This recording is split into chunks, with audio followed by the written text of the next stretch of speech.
Break के बाद आपका एक बार फिर से स्वागत है। आप देख रहे हैं राष्ट्रपति पद को लेकर न्यूज़ एक्सप्रेस और सीएनएक्स का सर्वेक्षण जनता बोले में।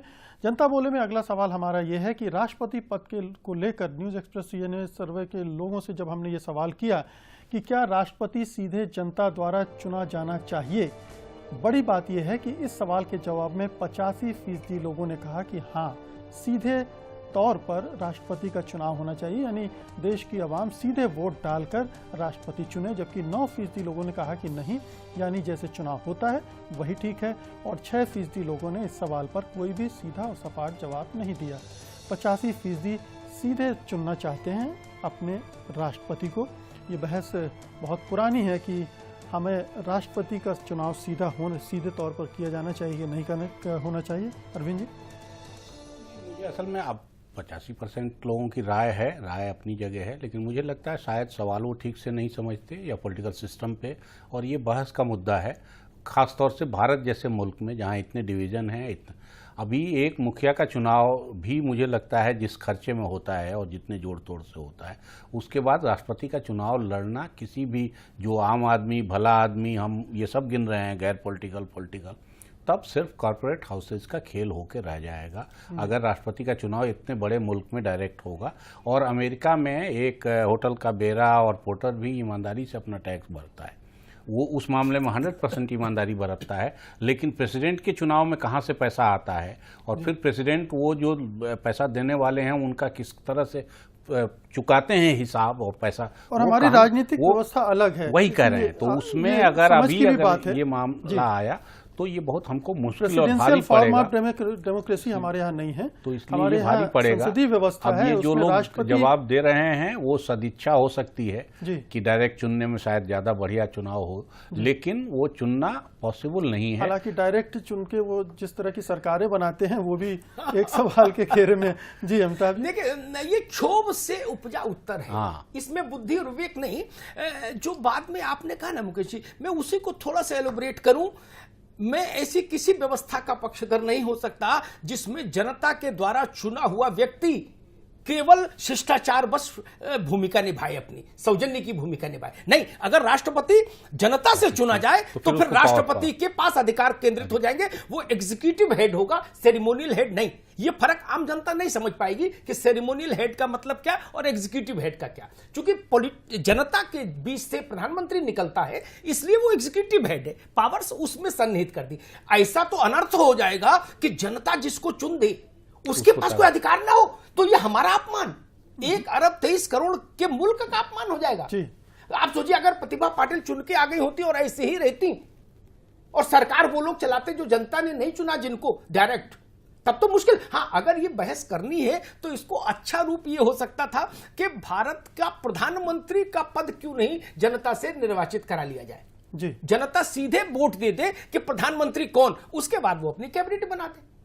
इसमें तो पूरा ढांचा हमको बदलना पड़ेगा। नहीं, ये तो पूरी राजनीतिक व्यवस्था का सवाल इससे जुड़ा होता है कि आप अगर राष्ट्रपति आधारित चुनाव व्यवस्था और पूरी राजनीतिक व्यवस्था चाहते हैं तो फिर उस तरह से आमूलचूल परिवर्तन करना, पूरी व्यवस्था बदलेगी। और कई मुल्कों में उस तरह की व्यवस्थाएं हैं, लेकिन हमारे यहाँ भी जो व्यवस्था है, संसदीय व्यवस्था है, उसमें जैसा आपने कहा कि ये सेरेमोनियल हेड है, उसकी जिम्मेदारियां बिल्कुल अलग हैं, और एग्जीक्यूटिव जो है वो प्रधानमंत्री में उसके अधिकार निहित हैं, तो प्रधानमंत्री देश को चलाता है।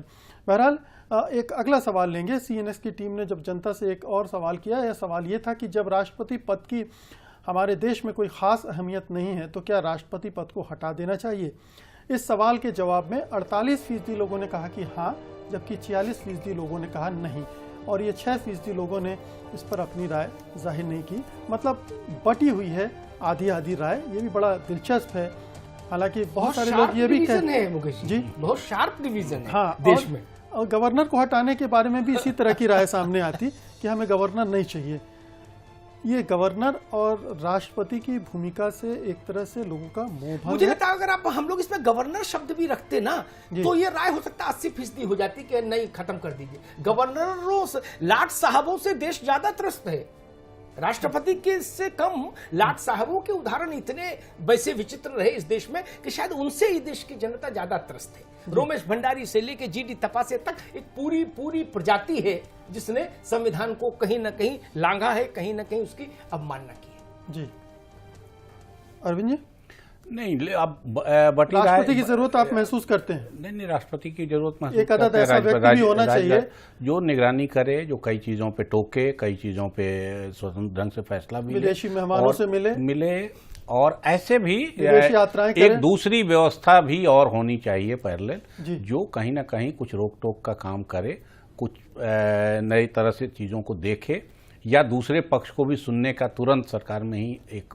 बैठा हो, तो वो होनी चाहिए। और ये डिवीज़न असल में मुख्य रूप से यही जो अभी अमिताभ जी कह रहे थे कि जिन लोगों ने अभी तक काम ऐसा किया है, ये उसके वजह से ये डिवीज़न बना है कि बल्कि वही राज्यपाल अगर होते तो शायद ये और नीचे जाता। शायद इसकी एक वजह ये भी हो सकती है कि लोग जो सरकार है उसकी भूमिका से संतुष्ट नहीं है और वो उम्मीद करते हैं कि अब राष्ट्रपति को भूमिका अदा करना चाहिए, और जब वो नहीं करता है तो उन्हें लगता है कि इसके होने का मतलब क्या है, बेकार बैठा है, इनको भी विदा करो। मुझे लगता है कि राष्ट्रपति की परिकल्पना हम लोगों ने जिस ढंग से की उसमें मूल तत्व ये रहा कि ये एक ईमानदार कस्टोडियन की भूमिका निभाएगा राष्ट्रपति जी, और सत्ता पक्ष और विपक्ष दोनों के बीच एक संतुलन साधेगा।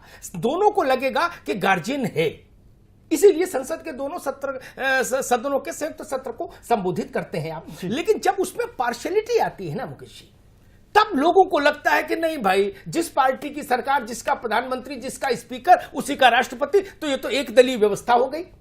दूसरा पक्ष रोड रोलर के नीचे आके दुर्घटनाग्रस्त हो गया। मैं एक उदाहरण दूंगा छोटा सा।